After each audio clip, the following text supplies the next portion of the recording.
There's a single mantra that has helped me my entire life bypass fear and make really any dream I've had come true, no matter how scary it seemed, no matter how intimidating it was, or how unprepared or inexperienced I felt. And that mantra is this. Ready for it? Start before you're ready. I'm going to say that again. Start before you're ready. Now, if I were you, Erin, I would get that little phrase tattooed somewhere on your body and live by it morning, day, and night. Because if you don't, here is what's going to be on your tombstone. Because here's the truth, Erin. If you wait until you feel ready to do anything meaningful, you're going to be waiting for the rest of your life. Look, I have been doing this for a long time now. I've supported tens of thousands of entrepreneurs to start and grow their businesses across 160 industries and across 119 countries. And I've noticed some similarities. Among the people who are the most successful, the happiest, the people who are actually contributing the most, they all have one thing in common, and it's this. They all start before they're ready. You see, I think you've misidentified the enemy here, because the enemy, it's not making mistakes. It's not changing your mind, and the enemy is not your fear. The only enemy that you need to defeat, my friend, is not getting started. This is what most of us just fail to realize. Action is the antidote to fear. Action creates progress and momentum. And action, consistent action, is all you ever need to make anything happen in your life. Don't give away your power. So anytime some nasty criticism or BS comes your way, you have to say this. You cannot take me down. I will not give you that power. I want you to make that your new mantra in life. You got to realize that people can say whatever they want, but you do not have to take it in, and you don't have to let it ruin your day. Your time on this earth is so precious, and it's really, really important that you protect your soul. Deeper, wiser part of you wants this thing so damn bad.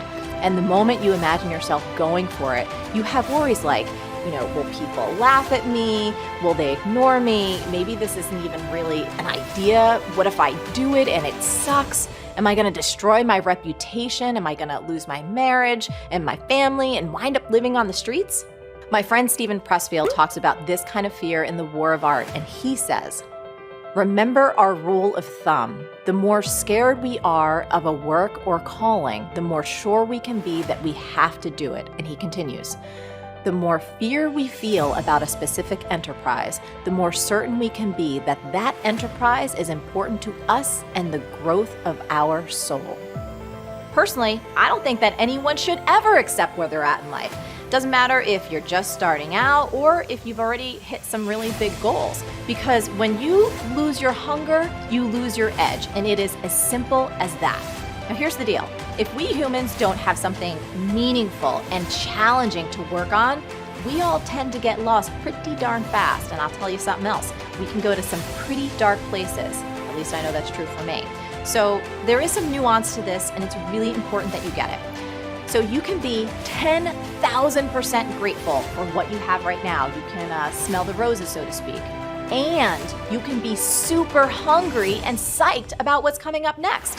Those two things are not mutually exclusive, and it's really important that you get that fact in your noggin. Be boldly not for everyone. So what does that mean?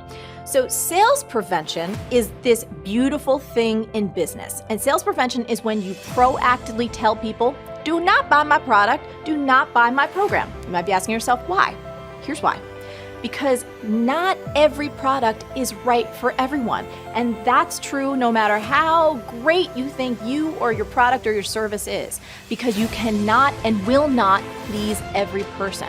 So you really want to take that fact and use it to your advantage. You want to focus on attracting your ideal customers and really repelling the rest. So for instance, in B-School, here's what I tell people. Bottom line is this. When you are boldly not for everyone, you're going to attract way more of the people that you are right for. And that, my friend, is the formula for creating raving fans. That's the secret to making your business a real joy to run. And when that happens, you know what starts shooting out of your laptop? No, not money. Integrity rainbows. Now, a mistake I notice a lot of folks making, especially in the beginning, is they want instant results. They want these blockbuster hits like a bajillion followers on social media or millions of dollars in sales after only a few years or maybe even a few months worth of work. I gotta say, patience is one of the most underrated traits in modern business. Do not try and run before you can walk. You gotta take pride in starting small and scrappy, and we try and operate small and scrappy to this day. You've got to be consistent in what you do. You have to be relentless. And most important, this is the thing, you need to write this down. Work your tail off to make your product effing outstanding over the long term. You see, we're living in a time when we are allowing our brains to be trained to underperform. We've become addicted to checking our phones, right? To social media and all kinds of stuff. And in doing so, we are reducing our ability to stay focused and do the deep, important work that we're meant to do in this world. Now, what I'm about to suggest isn't complicated and it is not time-consuming, but it will require you to take back control of your time, take back control of this beautiful brain, and trust that your world will not immediately fall apart if you don't immediately respond to every ding or every buzz or every question or every request. It's just 3 simple steps, and I promise, if you use these 3 steps every single day, you'll not only get more important work done, but you'll start breaking the destructive, addictive behaviors that are killing your brain and your happiness. Step number 1 is do creative work first. Now, a big mistake that's really easy to make in today's world is to try and do all the little things and knock them out first, and then you have this fantasy that you're gonna have all this time for the big, important creative work later in the afternoon. But have you ever noticed that this rarely friggin' works? Am I right? Here's why trying to do all the little things first is a really terrible idea. Because when you wake up, you have this full tank of cognitive fuel. But what many of us forget is that we only have a finite amount of this super powerful cognitive fuel each and every day.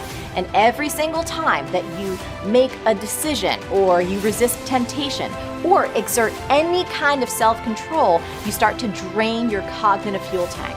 You decide, do you want to use that limited cognitive fuel on something really important and amazing, or do you want to blow your daily wad on a bunch of dumb crap that doesn't really matter? Moving on. Step number 2, put your entire life on airplane mode. So don't try and ignore your phone or ignore the emails or ignore the Slack messages or whatever else that you have that dings and rings and pops up. That's like me telling Kuma to ignore this slice of salami. Ain't gonna happen. So rather than resist temptation, just eliminate it. And that means you have to put your entire life on airplane mode.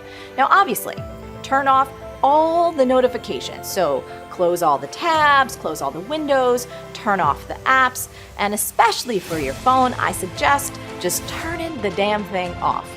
However, you also gotta shut off some people too, and that means that you might have to tell your kids and your spouse and your coworkers that for the next 2 hours or 1 hour or 3 hours that you don't exist. Kind of like this.